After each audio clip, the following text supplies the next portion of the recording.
विधानसभा निवडणुकीच्या अगोदर महाराष्ट्रामध्ये महायुती सरकारनं लाडकी बहीण योजना लागू केली। पात्र महिलांना महिन्याला 1500 रुपये त्यांनी या कालावधीमध्ये दिले आणि महायुतीला मिळालेलं एकूण बहुमत पाहता लाडकी बहीण योजना ही त्यांच्यासाठी गेम चेंजर ठरली असं म्हणता येईल।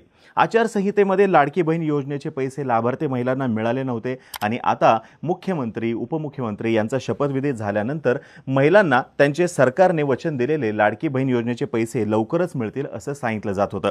सत्तेमध्ये आल्यानंतर 2100 रुपये लाडक्या बहिणींना देऊ असं तत्कालीन मुख्यमंत्री एकनाथ शिंदे म्हणाले होते, पण आता नव्या सरकारमध्ये राज्याचे कारभारी आहेत देवेंद्र फडणवीस।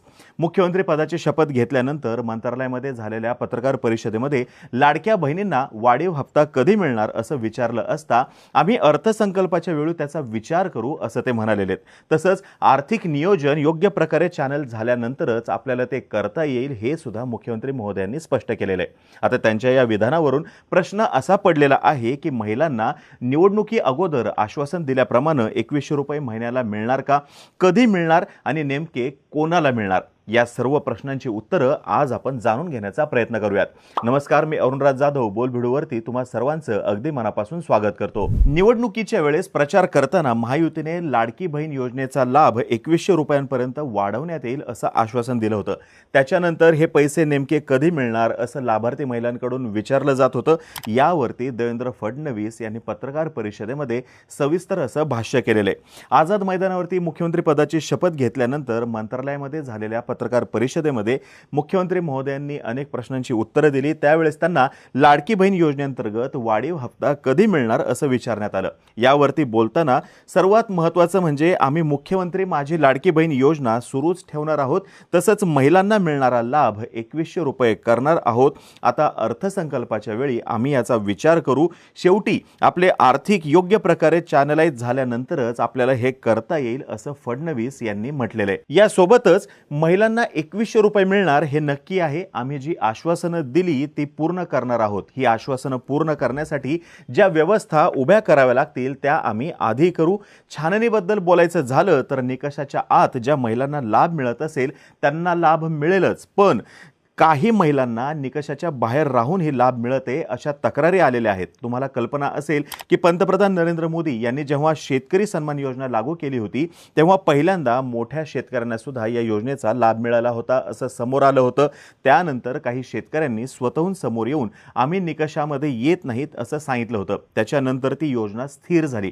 अशाच पद्धतीने लाडकी बहीण योजनेमध्ये काही महिला निकषाच्या बाहेर असतील तर त्याचा पुनर्विचार होईल। या योजनेचा सरसकट पुनर्विचार करण्याचा कोणताही विचार नाही हे सुद्धा फडणवीस यांनी स्पष्ट केलेलं आहे।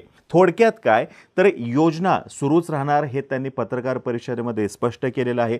2100 रुपये अर्थसंकल्पीय अधिवेशनानंतर म्हणजे मार्च नंतर राज्याची एकूण आर्थिक परिस्थिती बघून दिले जाणार आहेत हे सुद्धा त्यांनी स्पष्ट केलेले आहे। आता आर्थिक परिस्थितीविषयी मुख्यमंत्री महोदयांनी बोलण्याचं कारण म्हणजे लाडकी बहीण योजनेसाठी 45,000 कोटी रुपयांची तरतूद केल्याचं स्पष्ट करण्यात आलं होतं। यासाठी इतर खात्यातील निधींमध्ये कपात सुद्धा करण्यात आलेली होती। आता लाडकी बहीण योजनेमध्ये राज्य सरकारला दिलेल्या वचनानुसार जर का वाढ करावी लागली तर काही अटी ज्या आहेत त्यांना पुनर्पडताळणी करावी लागणार आहे। झालं काय तर निवडणुकीच्या काळामध्ये कोणत्याही जास्त अटींची पडताळणी न करता कागदपत्रांची योग्य ती छाननी न करता सर्वच पात्र महिलांना त्यावेळेस पैसे दिले गेले। फक्त एकच अट तेवढी होती त्यावेळेस, जसं की केवळ महिला असणं हीच अट जी आहे ती होती असं म्हटलं गेलं होतं। मात्र आता जर काही योजना पुढे सुरू ठेवायची असेल तर राज्याची एकूण आर्थिक परिस्थिती बघावी लागेल। यासोबतच सर्व महिलांच्या कागदपत्रांची छाननी करून योग्य पात्र उमेदवारालाच पैसे मिळतील अशी तजवीज करण्याच्या तयारीमध्ये सरकार आहे। त्याच्यामुळे लाभार्थी महिलांची संख्या कमी होण्याची शक्यता नाकारता येत नाही। राज्यामध्ये 4.7 कोटी महिला मतदार आहेत। त्याच्यातील जवळपास 2.5 कोटी महिला मतदारांना लाडकी बहीण योजनेचा लाभ महाराष्ट्र सरकारने दिला। महाराष्ट्रामध्ये लाडकी बहीण योजनेसाठी दर महिन्याला 1500 रुपयाच्या प्रमाणे 45,000 कोटी रुपयांची तरतूद करण्यात आलेली होती अर्थसंकल्पीय भाषणामध्ये। तसं अर्थमंत्री अजित पवार म्हणाले होते। आता जर का दर महिन्याला 2100 रुपये द्यायचे असतील तर राज्य सरकारला जवळपास 63,000 कोटी रुपयांची तरतूद करावी लागणार आहे। आता एक गोष्ट लक्षात घ्या, मी प्रत्येक वेळेस म्हणत असतो good economics is bad politics आणि good politics is bad economics. ही योजना जी आहे, या योजनेचा मोठा भार राज्याच्या तिजोरीवरती पडत होता आणि आजच्या दिवशी ज्या कोणत्या राज्यांमध्ये निवडणुका झालेल्या आहेत तिथं जर का आपण बघितलं तर प्रत्येक पक्षाने अशीच आश्वासनं दिलेली आहेत की आम्ही महिलांना इतके पैसे देऊत, असं झालं तर बेरोजगारांना इतका आम्ही बेरोजगार भत्ता देऊत. म्हणजे निवडून येण्यासाठी हेच निकष आहेत की काय असं दिसायला लागलेलं आहे, असा प्रश्न पडलेला आहे. आणि त्याच्यामुळं मतदारांना आकर्षित करणाऱ्या, मतदारांना लालूच दाखवणाऱ्या योजनांवर मोठ्या प्रमाणामध्ये पैसा खर्च होत असल्याची सुद्धा टीका मोठ्या प्रमाणात केली जात होती. महाराष्ट्राची आर्थिक स्थिती बरोबर नसल्यानं अशा योजनांचा भार राज्याच्या तिजोरीवरती डायरेक्ट पडताना दिसतोय. मगाशी जसं म्हटलं, लाडकी बहीण योजनेसाठी कालपर्यंत 45,000 कोटी रुपयांचा निधी लागत होता. जर का 2100 रुपये द्यायचे असतील तर 63,000 कोटी रुपयांचा निधी लागू शकतो. आणि जर का सर्व अर्जांची परत एकदा पडताळणी केली तर थोडाफार त्याच्यामध्ये निश्चितपणे फरक पडेल. पण तरी सुद्धा महाराष्ट्रावर हा बोजा फार मोठा आहे. आता हे पैसे ज्यावेळेस लाडकी बहीण योजनेसाठी देण्यात येत होते त्यावेळेस इतर खात्याचा निधी या लाडकी बहीण योजनेकडे वळवण्यात आलेला होता.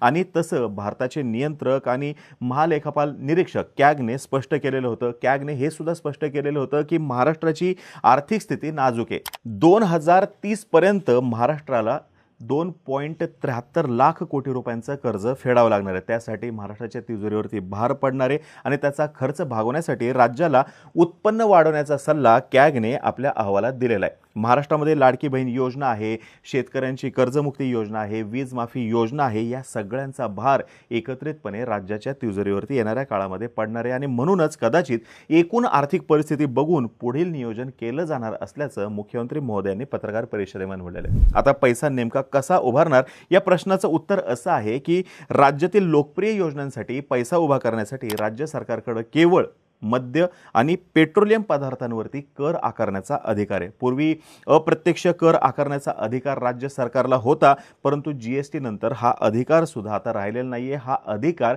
केंद्राला सरेंडर करण्यात आलेला आहे. त्याच्यामुळे राज्य सरकारला पैसा जर का उभा करायचा असेल तर फार मोठ्या प्रमाणामध्ये मर्यादा आहेत.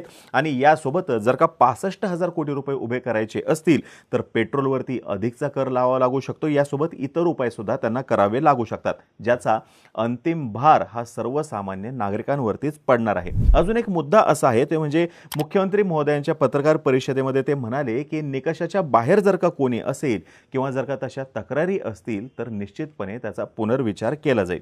आता हे निकष नेमके काय आहेत ज्याचं मुख्यमंत्री महोदय बोलताना आपल्याला दिसलेत, तर एक गोष्ट लक्षात घ्या की मुख्यमंत्री माझी लाडकी बहीण ही योजना केवळ आर्थिकदृष्ट्या दुर्बल कुटुंबातील महिलांसाठीच लागू आहे. या निकषांनुसार आर्थिकदृष्ट्या दुर्बल घटकातील महिलांनाच 1500 रुपये प्रति महिना देण्याची तरतूद आहे.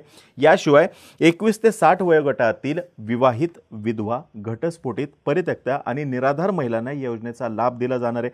लाभार्थ्यांचं स्वतःचं आधार लिंक असलेलं बँक खातं असणं आवश्यक आहे. तसंच ज्या महिलांचं एकत्रित वार्षिक कौटुंबिक उत्पन्न 2.5 लाख रुपयांपेक्षा कमी आहे अशाच महिलांच्या खात्यामध्ये प्रत्येक महिन्याला हे पैसे जमा केले जाणार. परंतु राज्यामध्ये लाडक्या बहिणींच्या नावाखाली अनेक फसवणुकीचे प्रकार सुद्धा उघडकीस आलेले आहेत. म्हणून आता सरकारकडून एकाच कुटुंबातील 2 पेक्षा अधिक महिलांनी अर्ज केलेले आहेत का याची तपासणी केली जाणार आहे. कारण एकाच कुटुंबातील 2 महिलांना या योजनेचा लाभ मिळू शकतो, त्याच्यापेक्षा जास्त नाही. त्याचप्रमाणे लाभार्थी लाडक्या बहिणीच्या कुटुंबाकडे 4 चाकी वाहन आहे का हे सुद्धा पाहिलं जाणार आहे. योजनेसाठी अर्ज केलेल्या महिलांचे पती इन्कम टॅक्स भरतात का याची तपासणी केली जाणार आहे. विधवा, निराधार योजनेचा जर का त्या महिला लाभ घेत असतील तर लाडकी बहीण म्हणून सुद्धा त्या लाभ घेत आहेत का हे सुद्धा तपासलं जाणार आहे. आणि जर का इथे कुठे जरी त्रुटी आढळली तर त्या महिलेला येणाऱ्या काळामध्ये लाडकी बहीण योजनेचा लाभ मिळणार नाही असं दिसतंय. आता या सर्व गोष्टीतून साध्य काय होणार तर बघा, सरकार आता केवळ पात्र महिलांपर्यंतच मदत पोहोचतेय ना याची खात्री करण्यावरती भर देणार आहे. या पडताळणी प्रक्रियेचा उद्देश या योजनेसाठी केलेल्या अर्जदारांचे दावे योग्य आहेत की नाही हे तपासणे, जेणेकरून हे आर्थिक सहाय्य जे दिलं जातंय त्याच्यामध्ये ट्रान्सपरन्सी येईल असं सांगितलं जाते.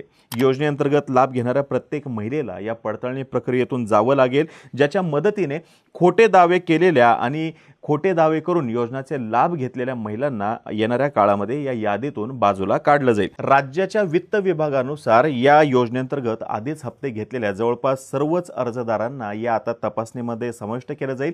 या प्रक्रियेद्वारे खोटे दावे करणाऱ्या किंवा फसवणूक करणाऱ्यांची ओळख पटवण्यासाठी अधिकृत रेकॉर्डसह सबमिट केलेल्या कागदपत्रांची आता फेर तपासणी केली जाणार आहे। अशा प्रकारे या योजनेअंतर्गत ज्या पात्र अर्जदारांना खरोखर आर्थिक मदतीची गरज आहे त्यांनाच सरकारी मदत मिळावी असा वित्त विभागाचा प्रयत्न असणार आहे। आता शेवटचा मुद्दा असा आहे की ज्यांनी फॉर्म अजूनपर्यंत भरला नाही त्यांना येणाऱ्या काळामध्ये फॉर्म भरता येईल का? तर बघा, लाडकी बहीण योजनेअंतर्गत अर्ज करण्याची शेवटची तारीख 30 सप्टेंबर होती, परंतु अनेक महिलांना अर्ज भरता आला नाही, त्याच्यामुळे तारीख पुढे ढकलण्यात आली। लाडकी बहीण योजनेअंतर्गत अर्ज करण्याची शेवटची तारीख होती 15 ऑक्टोबर 2024। त्याच्यामुळे सध्या तरी कोणत्याही महिलांना लाडकी बहीण योजनेअंतर्गत नव्याने अर्ज करता येणार नाहीयेत आणि त्या संदर्भात अजूनपर्यंत तरी कोणतीही अपडेट समोर आलेली नाहीये आणि लाडकी बहीण योजनेचा अर्ज भरण्याची शेवटची तारीख उलटून गेलेली आहे। आता ही सर्व जी काही चर्चा चालू आहे, 2100 रुपये मिळणार का, मिळाले तर कधी मिळणार, या सर्व चर्चेवर शिंदे गटाचे नेते आमदार संजय शिरसाट यांनी प्रतिक्रिया दिलेली आहे। ते म्हणतात की लाडकी बहीण योजनेसाठी नागपूर अधिवेशनामध्ये विशेष तरतूद केली जाणार आहे। यानंतर योजनेची तातडीने अंमलबजावणी केली जाईल, योजनेची छाननी केली जाईल। याचा अर्थ असा नाही की कुणाला बाद केलं जाईल। चुकीची कागदपत्र सादर करू नये, चुकीच्या लोकांनी गैरफायदा घेऊ नये आणि जे व्हॅलिड आहेत त्यांच्यावरती गदा येणार नाही असं संजय शिरसाट यांनी स्पष्ट केलंय। तर दुसरीकडे सुधीर मुनगंटीवार हे लाडकी बहीण योजनेबद्दल म्हणाले, जर आम्ही महिलांना दिली जाणारी रक्कम 1500 वरून 2100 रुपये वाढवली नाही आणि आमचे वचन पूर्ण केलं नाही तर देशासमोर एक उदाहरण ठरेल की आम्ही आमच्या वचनाला मुकलो। मुख्यमंत्र्यांना मी आपल्या शब्दावरती ठाम राहायला हवं असं पत्र लिहिणारे महाराष्ट्र जाहीरनामा समितीचा अध्यक्ष या नात्याने मी जाहीरनाम्यातील आश्वासन धुळीला मिळू देणार नाही। आमच्या सरकारकडे 2100 रुपये देण्याची क्षमता आहे आणि याला मित्रपक्ष जर का विरोध करतील असं मला वाटत नाही। वाढीव रक्कम कधीपासून दिली जाईल याबाबत चर्चा होईल। मागच्या वर्षी भाऊबीजेच्या दिवशी आम्ही ही योजना लागू केली होती, आता पुढच्या वर्षी भाऊबीजेला रक्कम वाढू शकते। निकषांबद्दल ते म्हणालेत की आधीचे जे निकष असतील तेच कायम राहतील आणि निकषामध्ये न बसणाऱ्यांना आता पैसे मिळणार नाहीत आणि यासाठी लागणाऱ्या रकमेबाबत मुनगंटीवार म्हणालेत, आम्हाला दरवर्षी द्याव्या लागणाऱ्या 7व्या वेतन आयोगाच्या रकमेपेक्षा ही रक्कम कमी असेल। म्हणजेच काय, सरकारकडे पैसे आहेत हे त्यांना याच्यातून म्हणायचं होतं। आता बघूयात येणाऱ्या काळामध्ये काय होतंय ते, पण मुख्यमंत्री महोदयांचं जे स्टेटमेंट आहे पत्रकार परिषदेमधलं की एकूण आर्थिक नियोजन बघून निर्णय घेऊ, तर याच्यातून हेच स्पष्ट होतंय की त्यांची प्रायोरिटी असणार आहे राज्याची आर्थिक सुस्थिती। आता ही माहिती जर का तुम्हाला आवडली असेल खाली कमेंट बॉक्समध्ये नक्की सांगा। तोपर्यंत आम्हा सर्वांचे व्हिडिओ जास्तीत जास्त लोकांपर्यंत पोहोचवा आणि चॅनलला सबस्क्राईब करायला विसरू नका। धन्यवाद।